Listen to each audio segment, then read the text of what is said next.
기억하라. 곧 곤고한 날에 이르기 전에 나는 아무 낙이 없다고 할 해들이 가깝기 전에 이렇게 말합니다. 너의 창조주를 기억하라. 언제? 너는 청년의 때에 창조주를 기억하라. 그러면은 이 메시지는 젊은이들이 귀담아 들어야 되겠죠. 청년의 때에 너는 창조주를 기억하라. 자, 히브리인에게 청년이라는 말은 새벽과 같은 개념입니다. 새벽이 어떻습니까? 어둠이 다 끝나고 막 햇빛이 이제 떠오르는 그런 이 햇빛과 함께 시작되는 그 시기가 뭐냐? 청년의 시기다. 그렇게 말합니다. 어린 시절을 지나서 이제 사회를 향해서 막 독립적으로 이제 새로운 출발을 하는 그런 때, 그게 바로 청년이고 새벽이라는 개념입니다. 그런데 히브리인들이 가지고 있는 이 청년에 대해서 이해를 좀 우리가 알아볼 필요가 있습니다. 이스라엘 나라는 어떤 나라인가 하면 전쟁이 많은 나라예요. 특히 구약 시대는 눈만 뜨면 전쟁이었어요. 그래서 계속 전쟁하는 나라, 전쟁이 끊이지 않는 나라. 전쟁을 하면 뭡니까? 전쟁이 딱 벌어지면 군대를 모집하죠. 군대를 이제 모집을 합니다. 그때 강하고 빠른 그런 청년들이 소집이 됩니다. 그래서 히브리인들에게 있어서 청년은 뭐냐면 단순히 나이가 많고 적은 어떤 이런 생물학적인 나이 이런 개념을 말하는 것이 아니라 징집 조건에 적합한 사람, 이 사람을 청년이라고 말합니다. 다시 말해서 생물학적인 개념을 떠나서 이 목적과 사명을 위해서 부름받고 택함받은 모든 사람이 다 청년이라는 그런 개념 속에 들어가는 거예요. 나이가 있어도 뭡니까? 목적과 사명이 분명하면 그 사람을 청년으로 이제 군인으로 이렇게 봐주는 것입니다. 모세가 호렙산에서 하나님을 만났을 때 나이가 몇 살이었어요? 80세예요. 80세. 80이면 어떻습니까? 완전히 노인이잖아요. 근데 모세는 그 후에 120살이 되기까지 많은 일을 감당을 했어요. 그런데 성경 뭐라고 그래? 그가 눈이 흐리지 않고 기력이 쇠하지 않았다. 모세는 한 번도 자신의 나이에 대해서 얘기한 적이 없어요. 철학자 소크라테스는 70세 광장에 나가서 젊은이들과 토론을 멈추지 않았고 70세 새로운 악기를 배우기 시작했다는 거예요. 미켈란젤로는 죽을 때까지 창작 활동을 멈추지 않았고 89세에 앞으로 인생을 어떻게 살 것인가 그것을 계획을 했다는 거예요. 그리고 90세가 넘어서 교황청의 그 천정의 도움을 장식을 했다는 것입니다. 피카소는 90세까지 넘어서 그림을 그리고 조각했고 그의 남긴 작품이 모두 합치면 25만 점이나 되는데 아직도 후손들이 그 작품을 분류하는 작업을 지금도 하고 있다는 거예요. 여러분, 나이, 생물학적인 이 나이가 아니라 그 사람의 사명과 목적을 분명히 알고 산다면 그 사람은 아직 젊은 나이인 거예요. 크리스천은 하나님을 사명을 따라서 창조되고 부름받은 거예요. 하나님이 우리 땅에서 우리를 부르시고 택하셔서 할 일이 있어서 우리를 인생을 통해서 하나님이 하실 일이 있어서 우리를 부르신 거예요. 이걸 소명이라고 그러잖아요. 그냥 이 땅에서 잘 먹고 잘 살라고 우리를 불러주신 것이 아니라 하나님께서 우리를 부르실 때 우리를 콜링하실 때 한 사람의 크리스찬으로 한 사람의 하나님의 백성으로 하나님의 존귀한 자녀로 부를 때에 그 인생을 통해서 하나님이 하실 일이 있어서 하나님이 우리를 콜링 소명으로 부르셨다. 그래서 사명을 가진 사람들 크리스찬은 그러므로 다 사명을 따라 창조되고 부름받았기 때문에 누구든지 다 청년인 거예요. 아무리 그 사람의 나이가 젊어도 목적과 사명이 없다면 그 사람은 아직 청년이 아니에요. 그러나 나이가 많아도 내가 누구인가? 내가 누구인가? 나는 어떤 사람인가? 나는 무엇을 위해서 살아가는가? 이 정체성과 사명이 분명하다면 그 사람이 청년인 거예요. 교회를 수십 년 다녔어도 그 자기가 누구인가에 대한 정체성과 사명이 희미하다면 그 사람은 이미 청년이 아닌 거예요. 여러분 누구입니까? 나는 누구인가? 나는 누구인가? 여러분의 정체성에 대한 분명한 확립이 있어야 돼. 여러분 무엇을 위해서 살아가는 거예요? 무엇을 위해서 살아가는가? 하나님이 부르신 그 부름의 목적에 맞게 인생의 필요를 정하고 살아가는가? 그 사람이 청년이에요. 단순히 먹고 마시고 세상에서 어떤 좀 더 안락한 삶의 핏대가 된다면 그 사람은 이미 뭡니까? 청년이 아닌 거예요. 여러분 여러분은 청년입니까? 여러분은 이미 은퇴한 노인입니까? 전도서 12장 2절부터는 한 인간이 이 땅에 태어나서 겪게 될 노화의 과정을 이야기합니다. 자, 2절 봅시다. 2절에 시작. 해와 빛과 달과 별들이 어둡기 전에 빛 위에 구름이 다시 일어나기 전에 그리하라. 한 인생이 태어나서 꽃이 피고 열매를 맺고 사라지듯이 이렇게 인생의 노화를 겪는 과정을 얘기하면서 그 노화의 과정을 3절부터는 정확하게 좀 더 자세하게 이렇게 3절부터는 표현하고 있습니다. 자, 12장 3절부터 자, 시작. 그런 날에는 집을 지키는 자들이 떨 것이며 힘 있는 자들이 구부러질 것이며 맷돌질하는 자들이 적음으로 그칠 것이며 창들로 내다보는 자가 어두워질 것이며 자, 길거리 문들이 닫혀질 것이며 맷돌 소리가 적어질 것이며 새의 소리로 말미암아 일어날 것이며 음악하는 자들은 다 쇠하여질 것이며 무슨 말인가? 노화에 대해서 얘기하는데 그날에 집을 지키는 자들이 떨 것이며 여러분 집을 지키는 자가 누구입니까? 사람이 나이가 들면 직장에서 은퇴하고 생활전선에 한 걸음 물러나게 되죠. 한참 땀 흘리는 그 삶의 현장에서 물러납니다. 따라서 집을 지키는 자는 누구예요? 노인들을 말하는 거예요. 은퇴한 노인들. 생활전선에서 삶의 현장에서 그렇게 땀 흘리고 일하다가 은퇴한 노인들을 말하는 것입니다. 자, 그런 사람들이 어떻다는 거예요? 집을 지키는 자들이 떨 것이며 왜 떨어요? 나이가 들면 손에 힘이 없어서 떨잖아. 이렇게 커피 한 잔을 마시려도 달달달 떨잖아. 이렇게 떨잖아요. 집을 지키는 자들이 떨 것이며 노화가 이렇게 지내 노화가 이렇게 몸에 신호를 보낸다는 거예요. 손이 떨립니다. 허리가 굽어집니다. 그래서 집을 지키는 자들이 떨 것이며 힘 있는 자들이 구부러질 것이다. 나이가 들면 손이 떨리고 허리가 구부러지고 인생이 이렇게 노화가 된다는 거예요. 그러다 보면 뭐라고 그래요? 맷돌질 하는 자들이 적음으로 그칠 것이며 맷돌이 뭡니까? 이빨이 이 갈잖아. 이빨이 갈잖아요.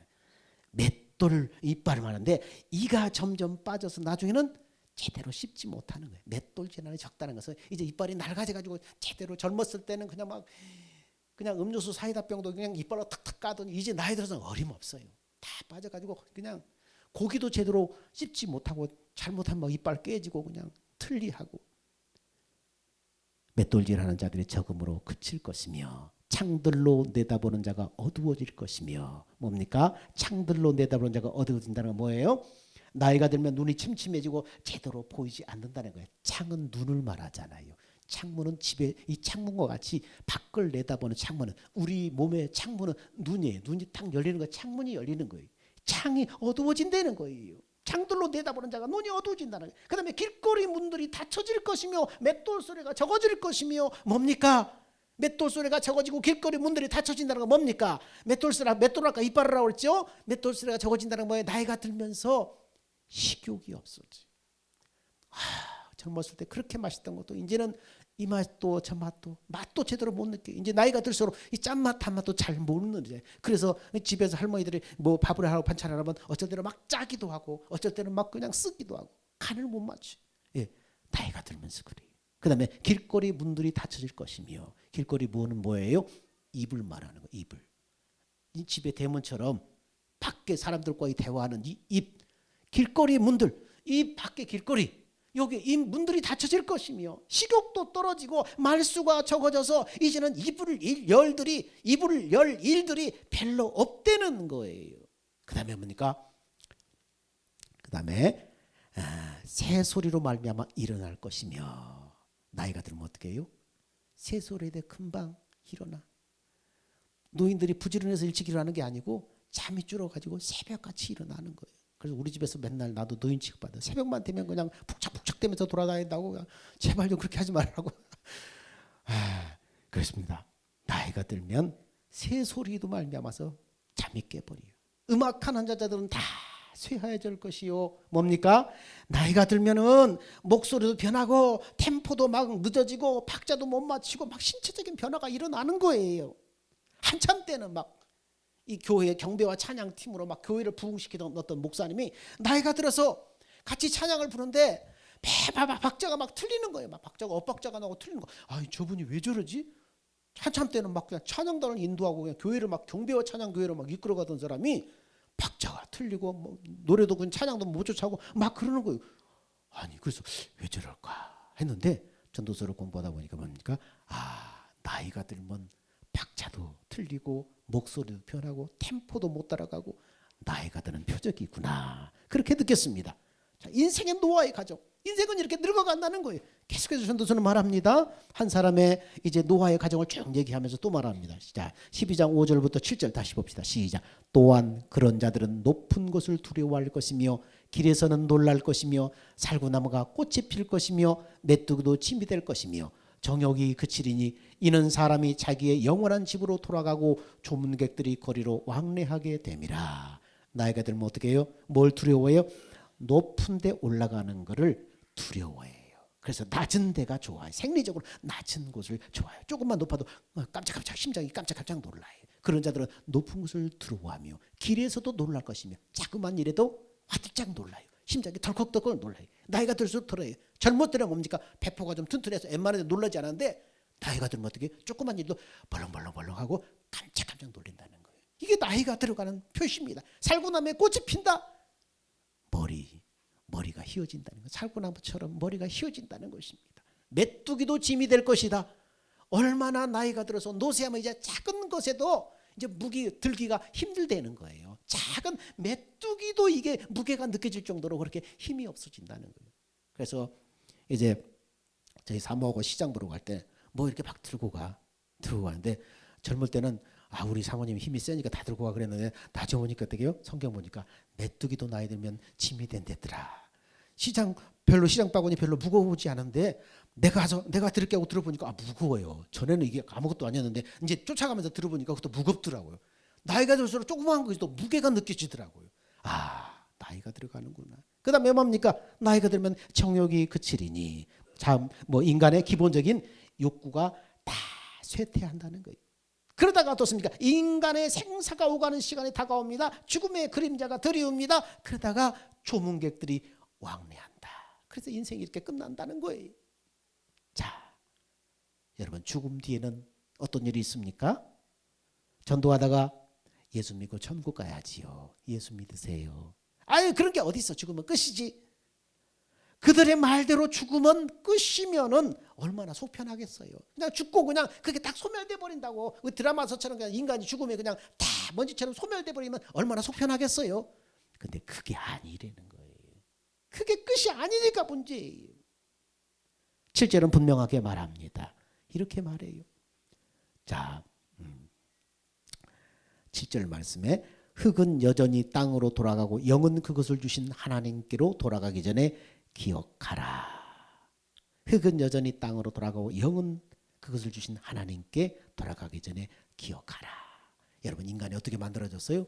하나님이 흙으로 사람을 지으시고 그 코에 생기를 불어넣어서 하나님의 생명, 영을 그 안에 불어넣으셔서 살아있는 생명, 살아있는 인간이 되게 하셨잖아요. 그 인간의 생명이 끝나면 어떻게 해요? 흙은 만들어진 흙으로 다시 돌아가고 영은 하나님이 주셨기 때문에 하나님께로 돌아간다는 것입니다. 그러면서 창세기 3장 19절에 이렇게 말합니다. 흙으로 돌아가기 전에 너는 창조주를 기억하라. 그래서 흙은 여전히 땅으로 돌아가고 영은 그것 주신 하나님께 돌아가기 전에 기억하라. 그런데 육은 흙으로 돌아가지만 영은 하나님께 돌아가는 것으로 끝나는 것이 아니라고 성경은 말하는 거예요. 히브리서는 뭐라고 말해요? 히브리서 9장 27절에 시작. 한 번 죽는 것은 사람에게 정해진 것이요 그 후에는 심판이 있으리니. 한 번 죽는 것은 모든 사람에게 다 정한 법칙이라는 법칙. 근데 그것으로 끝나는 게 아니냐. 그냥 눈 딱 감고 죽으면 끝나는 게 아니고 소멸이 아니라니까요.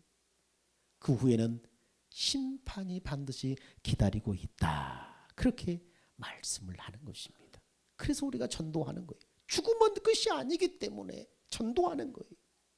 심판에 관해서는 전도서의 말씀과 요한복음의 말씀, 고린도의 말씀에 쫙 나와 있는데 한 인생이 저물고 죽음이 찾아오면 그 뒤에 반드시 심판이 있다고 성경은 말씀합니다. 전도서는 이렇게 말합니다. 12장 14절에 전도서는 이렇게 말합니다.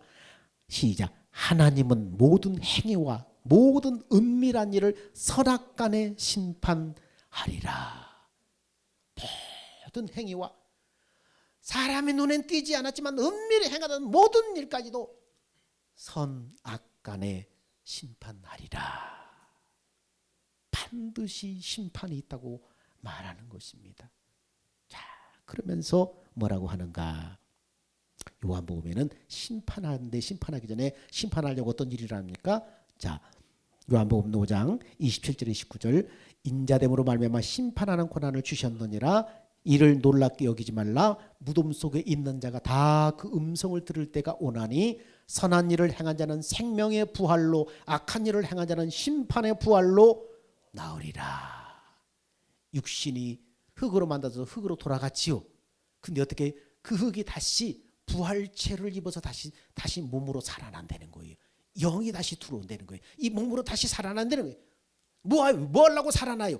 하나님의 심판대 앞에 다 심판받게서 살아나는 것입니다. 그러니까 다 살아나요. 죽으면 다 살아나요. 근데 뭐 하려고 살아나는가 문제예요. 심판받아서 벌받기서 살아나냐, 영생복락도록에서 생명의 부활로 들어가기 위해서 살아나냐, 이게 문제예요. 선한 일을 행한 사람은 생명의 부활로, 악한 일을 행한 사람은 심판의 부활로 나리라. 왜요? 선악간에 하나님이 반드시 네 몸으로 따라서 행한 것을 심판한다. 그렇게 말씀합니다. 자, 봅시다. 고린도서 5장 10절에 심판하는데 생명의 부활과 심판의 부활로 다 부활하는데 뭐 어떻게 부활을 해요? 뭐 하려고? 읽어봐요. 시작. 이는 우리가 다 반드시 그리스도의 심판대 앞에 나타나게 되어 각각 선악간에 그 몸으로 행한 것을 따라 받으려 함이라. 기억하세요. 선악간에 그 몸으로 행한 것, 이 땅에서 네 몸으로 행한 것 하나님이 각각 다 심판하신다는 것입니다. 우리 몸으로 행한 것을 따라 심판한다. 네가 악을 행했던 선을 행했던 그것에 따라 심판해. 선을 행한 사람은 하나님 앞에 상 받는 시간이 되겠지만 악을 행한 사람은 하나님 앞에 벌 받는 시간으로 갈라지게 되겠지요. 이것이 두려운 거예요. 선한 자도 악한 자도 다 부활을 해요. 인생은 소멸해서 없어지는 게 아니에요. 다 부활을 해요. 선한 사람은 생명의 부활로 가고 악한 사람은 심판의 부활로 나가게 해서 다 부활을 하는 거예요. 그날에 예수님이 우리에게 물으실 거예요. 네 눈에 이웃을 위해서 흘린 눈물이 너한테 있느냐? 이웃의 아픔을 위해서 네가, 이웃의 곤고함을 위해서 네가 마음이 같이 통하면서 이웃을 위해서 흘린 눈물이 너한테 있느냐? 물으실 거예요. 선악간에 그 몸을 따라 행한 것을 다 하나님이 심판하신다니까. 이웃을 위해서 네가 수고했던 섬김이 너한테 있느냐? 내 인생길에 이웃을 향한 복음의 발걸음이 있었느냐? 주님이 물으실 거예요. 그리고 나서 네가 그 몸으로 행한 것을 따라서 주님이 심판하신다는 거예요. 여러분, 전도서의 말씀, 처음 말씀을 기억하십시오. 솔로몬은 전도서 1장 1절에 자신을 뭐라고 소개하고 있어요? 다윗의 아들, 예루살렘의 왕, 전도자, 이렇게 소개하고 있어요. 원문에는 전도자가 가장 먼저 나와요. 전도자를 가장 솔로몬이 의미 있게 봤다는 거예요. 가장 귀한 것으로 여겼다는 것입니다. 솔로몬에게 전도자는 그만큼 그 인생에 있어서 자신의 정체성이 있어요. 나는 누구냐? 전도자다. 다윗의 왕, 예루살렘 왕, 다윗의 아들보다도 더, 예루살렘의 왕보다도 더 전도자라는 이 자신의 정체성을 더 귀하게 1순위로 놓았다는 거예요. 그래서 여러분, 이 전도자라는 말은 히브리어로 코헬렛이라는 단어인데 불러내서 가르치고 전하고 외치다, 이런 뜻이. 사람들을 불러내서 가르치고 계속 전하고 가서 외치고. 시작과 같은 의도로 솔로몬이 마지막 전도서를 마무리해요. 전도서 12장 9절 10절에 시작도 전도자 그렇게 시작했는데 마무리도 이렇게 마무리하고 있습니다. 전도자는 지혜자여서 여전히 백성에게 지식을 가르쳤고 또 깊이 생각하고 연구하여 잠언을 많이 지었으며 전도자는 힘써 아름다운 말들을 구하였나니 진리의 말씀들을 정직하게 기록하였느니라. 전도자는 솔로몬 자신을 지금 말하고 있어요. 아름다운 말들을 많이 내가 구하였고 진리의 말씀을 정직하게 기록했다. 아름다운 말이라는 것은 뭡니까? 복음을 말하는 거예요. 그는 평생 다윗의 아들로 예루살렘 왕으로 살았지만 평생 전도자로서의 삶으로 달려왔다. 지금 이 고백을 하고 있는 거예요. 이스라엘의 왕보다도 유명한 다윗의 아들보다도 나는 전도자로서의 삶을 일평생 달려왔다. 마지막까지 내가 백성에게 복음을 가르치고 전했다. 지금 솔로몬이 이 얘기를 하고 있는 것입니다. 그렇다면 오늘 우리가 전도서를 마치면서 우리가 해야 될 일이 뭐예요? 우리가 해야 될 일이 뭐예요? 자, 12장 13절에 이렇게 말합니다. 시작. 일의 결국을 다 들었으니 하나님을 경외하고 그의 명령들을 지킬지어다. 이것이 모든 사람의 본분이니라. 들었으니 하나님을 경외하고 하나님의 명령을 지켜라. 이것이 사람의 본분이다. 지금 솔로몬이 전도서를 통해서 처음과 마지막 다 강조를 하면서 뭐라고 그래요? 나는 일평생 전도자로 살았다. 예루살렘 왕도 아니고 유명한 다윗 왕의 아들도 아니고 전도자로서의 삶을 살았다. 그러니 너희도 이 삶을 살라고 지금 우리에게 교훈하고 있습니다. 주님은 나의 계명을 지키는 자가 나를 사랑하는 자다. 이렇게 말씀하셨어요. 나의 계명을 지키는 자가 나를 사랑하는 자다. 정말 우리가 하나님을 사랑해요, 사랑해요. 100번, 1000번 그렇게 찬양을 해도 진짜 하나님을 사랑하는 건 뭐예요? 나의 계명을 가지고 지키는 사람이 나를 사랑하는 사람이다. 그렇다면 주님의 계명은 뭐예요? 솔로몬은 지금 뭐라고 그래요? 하나님을 경외하고 그 명령을 지키라고 그러는데 예수님은 뭐라고 그래요? 이 계명, 주님의 명령, 이 계명을 지키는 사람이 나를 사랑하는 사람이다. 주님의 계명은 그럼 뭐예요? 주님의 우리에게 주신 계명이 뭐예요? 내가 너에게 새 계명을 주노니 너희가 서로 사랑하라. 사랑하는데 어떻게 사랑하라? 내가 너희를 사랑한 것 같이 너희도 사랑해라. 그냥 막 사랑하는 거, 인간적인 동정으로 막 사랑하는 게 아니라 내가 너희를 사랑한 것 같이 사랑해라. 주님이 어떻게 우리를 사랑하셨어요? 예수님은 이 땅의 공생의 생애를 사시면서 어떻게 우리에게 복음을 전하고 어떻게 우리를 긍휼히 여기시고 어떻게 우리를 사랑하셨는지 복음서에 그대로 나오는데 예수님께서는 예수님의 몸을 성전 삼아 하나님 아버지가 성령으로 예수님 안에 임하셨어요. 물에서 세례를 받으시고 올라올 때 하나님의 성령의 구름이 비둘기같이 예수님에게 다 임하셨어요. 예수님의 몸을 성전 삼아서 하나님의 영이신 성령이 예수님 안에 임재하셨어요. 아버지의 영이 임재하신 거예요. 주님은 그때부터 아버지께서 자기 안에서 말씀하시고 보여주신 대로 그대로 전하고 그대로 행하셨어요. 그러자 주님 안에 계신 아버지께서 자신을 드러내시고 자신을 나타내시기를 기뻐하셨어요. 예수님이 아버지가 보여주고 가르친 대로만 행하니까 아버지가 이 보여주고 가르친 대로 행동하는 예수님을 책임져 주신 거예요. 그래서 병자도 낫게 하신 거예요. 예수님이 낫게 하신 것이 누가요? 아버지가 보여주고 가르치는 대로 아버지가 자신을 나타내시는 거예요. 오병이의 기적도 누가 나타내는 거예요? 예수님 안에 계신 아버지 그분께서 예수님을 통해서 나타나신 거예요. 자신을 예수님이 하나님께서 예수님 안에서 자신을 드러내고 자신을 나타내시는 거예요. 그래서 하나님께서는 예수님 아들을 예수님을 기뻐하시고 항상 혼자 두지 않았는데 왜? 그가 하나님이 기뻐하시는 일들을 행함이라. 하나님이 사랑하고 하나님이 기뻐하시는 일을 행할 때 하나님께서는 그를 혼자 두지 아니고 늘 임마누엘로 함께 하신다는 거예요. 우리도 이렇게 예수님처럼 살게 하시려고 말씀이신 하나님이 죄 없는 육신의 모습으로 이 땅에 오셨고 십자가에 우리 죄를 대속하여 죽으셨고 우리의 의롭다 하심을 위해서 부활하셔서 하늘로 승천하셔서 이제 하나님의 영이신 보혜사 성령으로 믿는 사람들 안에 임하신 거예요. 예수 믿고 예수 영접하고 성령 받은 사람은 바로 나를 위해 죽으시고 부활하신 예수님이 영으로 예수님 안에 하나님의 영이 임했던 것처럼 이제 부활하신 예수님의 영으로 믿는 사람 안에 영생하는 생명으로 그 안에 임하신 거예요. 우리도 예수님처럼 그렇게 살게 하시려고 이제 믿음으로 살 수 있는 모든 것이 다 세팅됐어요. 예수님이 오시기 전까지는 우리 안에 하나님의 영, 거룩한 영이 없기 때문에 그렇게 살 수 없었어요. 그래서 마귀가 조종하는 대로 살 수밖에 없었어요. 죄짓고 죄인으로 타락한 죄인의 욕망을 따라 살 수밖에 없었어요. 근데 이제는 뭡니까? 이 타락한 옛사람 십자가에 못 박아서 패버리고 주님이 생명으로 성령을 통해서 내 안에 임하셔서 이제 믿음으로 살 수 있도록 세팅을 시켜줬다는 거예요. 우리도 예수님 안에 임하신 아버지를 믿음으로 사는 것처럼 우리도 내 안에 영생으로 임하신 주님을 믿음으로 주님이 주시는 마음으로 사는 것이 주님의 계명을 지키는 거예요. 예수님이 내 안에 주님을 믿음으로 주님이 주신 마음으로 사는 것이 내가 너희를 사랑한 것 같이 사랑하는 거예요. 예수님 뭐라고 그래요? 내가 너에게 새 계명을 주노니 서로 사랑하라. 근데 어떻게 내가 사랑한 것 같이 너희도 서로 사랑하라 했잖아요. 예수님이 어떻게 사랑했다고요? 아버지가 보여주고 말씀하신 대로 사랑했다.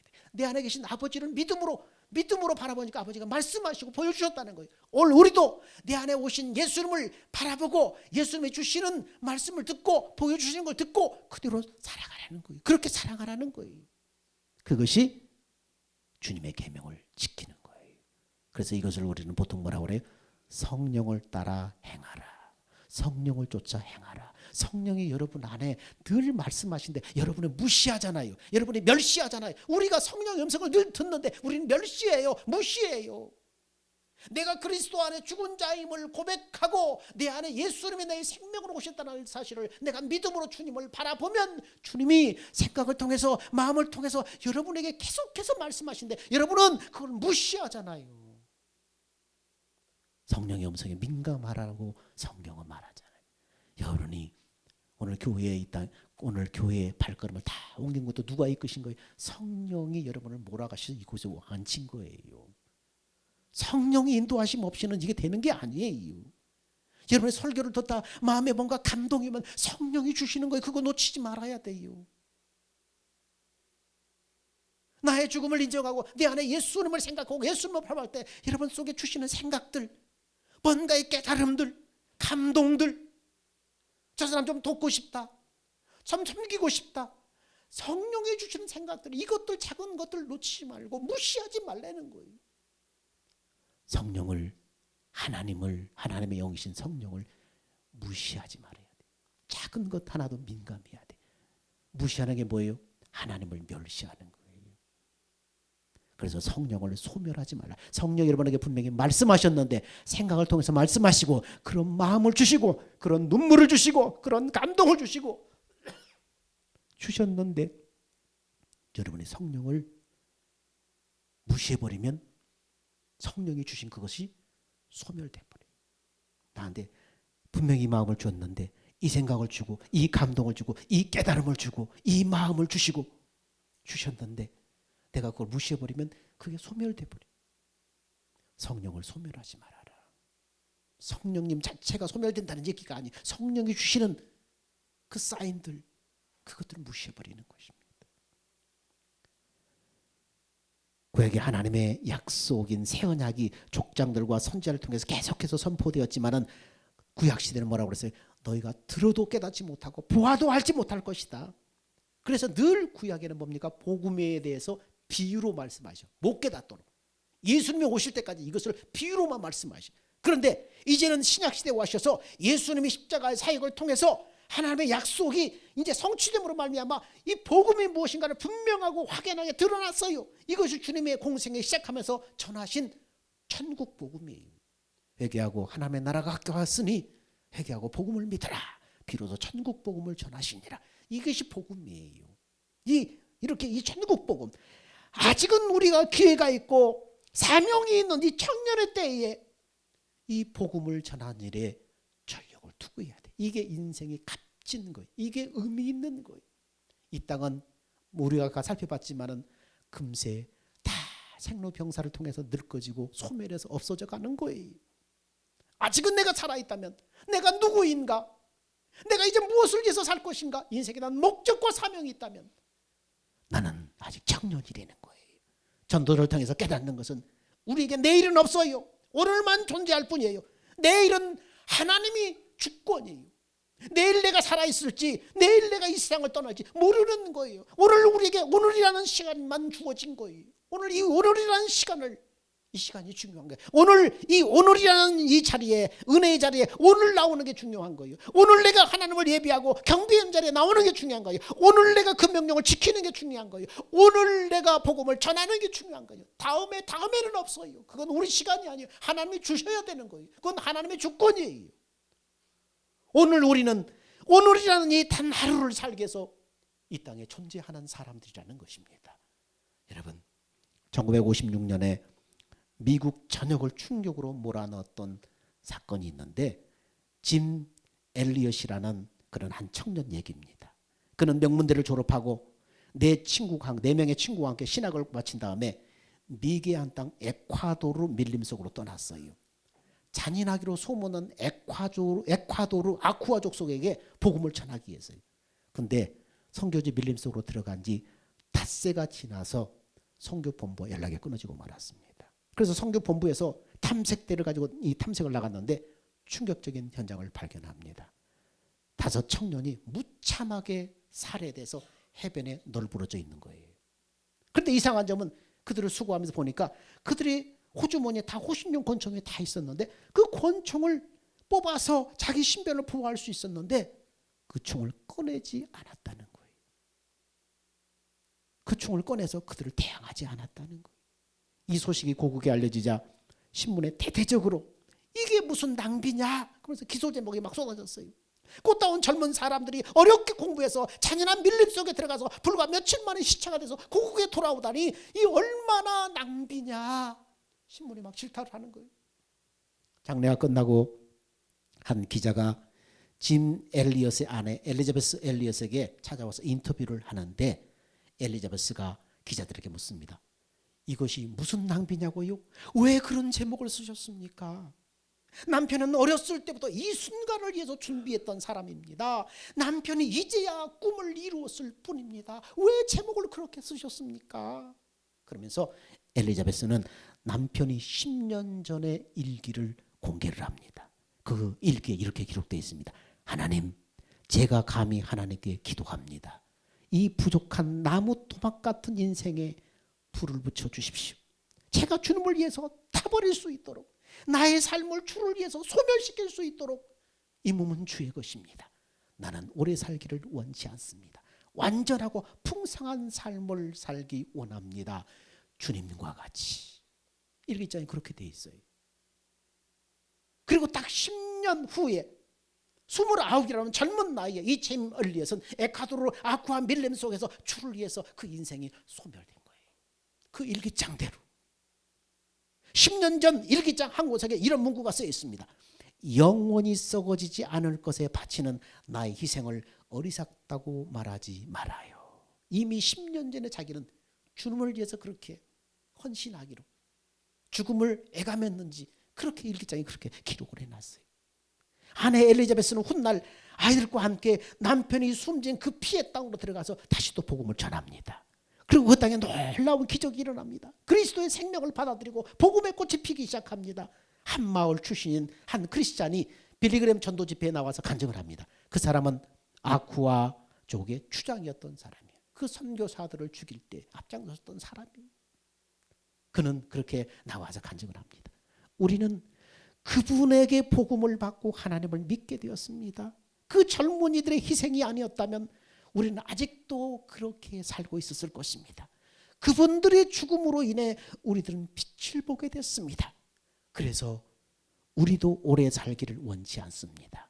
주님처럼 그분들처럼 살기를 원합니다. 이렇게 고백을 하더라고요. 짐 엘리엇이 고백한 대로 나는 오래 살기 원치 않습니다. 예수님같이. 이 주장도 예수 믿고 구원받아서 우리도 오래 살기 원치 않습니다. 예수님처럼, 그분들처럼. 여러분, 우리에게는 오늘이라는 시간밖에 주어져 있지 않아요. 내일 일은 알 수 없어요. 시간의 주권자는 하나님이에요. 각자 삶의 현장에서 바로 오늘 전도자로 살아야 돼요. 내 안에 주님을 믿음으로 아가페 주님의 마음이 넘쳐서 기쁨으로 나가야 돼요. 진정 복음을 아는 사람이라면, 주의 명령이 무엇인 줄 아는 사람이면 그냥 주저앉아 있을 수 없는 거예요. 아직 내 생명이 붙어 있다면, 그러면 아직도 내가 누구인가 목적이 있다면 나에게 상관없어요. 가서 복음을 전하는, 설득을 하지 못하면 전도지라도 나눠주는 거예요. 이웃집에 우편함이라도 꽂는 거예요. 전도자로서의 삶을 사는 것에 내가 망설이고 아직도 미적되고 있다면 자신을 돌아봐야 돼. 나는 크리스찬인가? 나는 진짜 크리스찬인가? 나는 청년인가? 나는 진짜 거듭났는가? 나는 정말 성경을 믿는가? 진짜 심판의 날을 내가 믿는가? 그렇다면 저들에게 다가올 이를 가는 후회와 통곡과 눈물을 내가 어떻게 바라볼 수 있을까? 내가 이걸 믿는다면 저들에게 최후에 닥칠 그 이를 가는 통곡과 후회와 눈물을 내가 어떻게 눈뜨고 볼 수 있을까?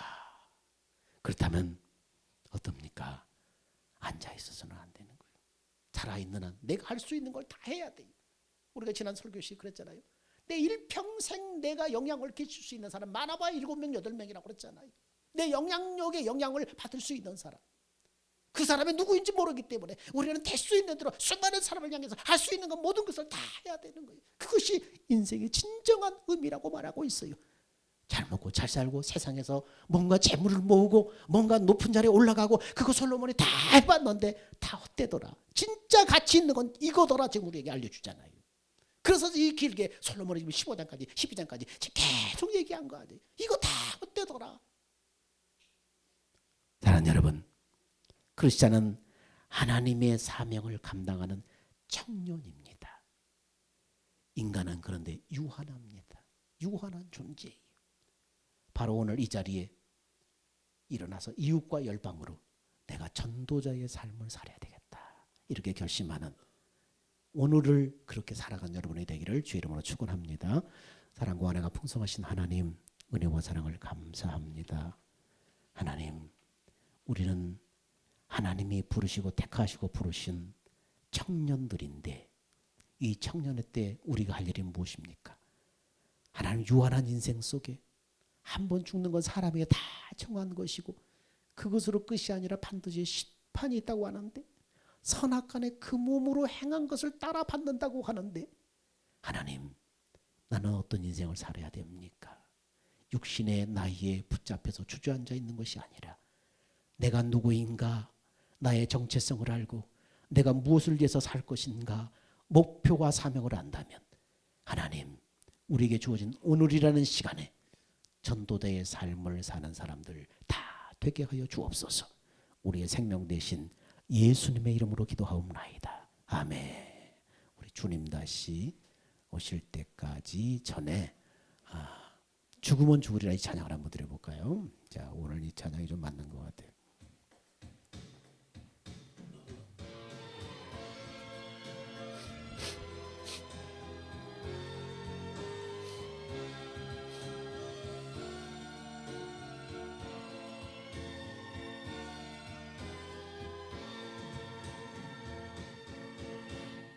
주를 위해 살아가는 것 쉽지만은 않아요.